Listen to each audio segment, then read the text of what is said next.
کس چیز کی جلدی ہے تمہیں؟ قیامت کا سوال کر رہے ہو.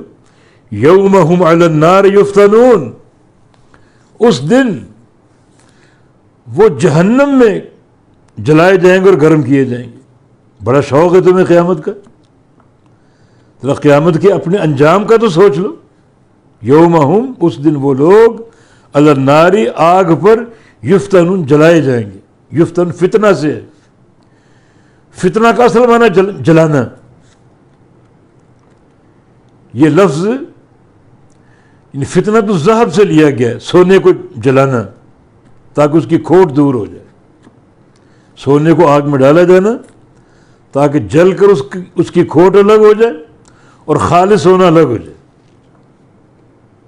جو فتنہ لفظ جو ہے، ان فتنے کو فتنہ کیوں کہا جاتا ہے؟ فتنہ بھی ایک آگ کی طرح ہے. جب آتا ہے لوگوں کا امتحان شروع ہو جاتا ہے، آگ کی طرح ہے. تو کئی لوگ اس امتحان میں کامیاب ہوتے ہیں، سونا بن جاتے ہیں، اور کوئی لوگ ناکام ہو کر کھوٹ بن جاتے ہیں. یہ فتنہ یہ فیصلہ کرتا ہے. فتنے اللہ کی ابتلا ہوتے ہیں.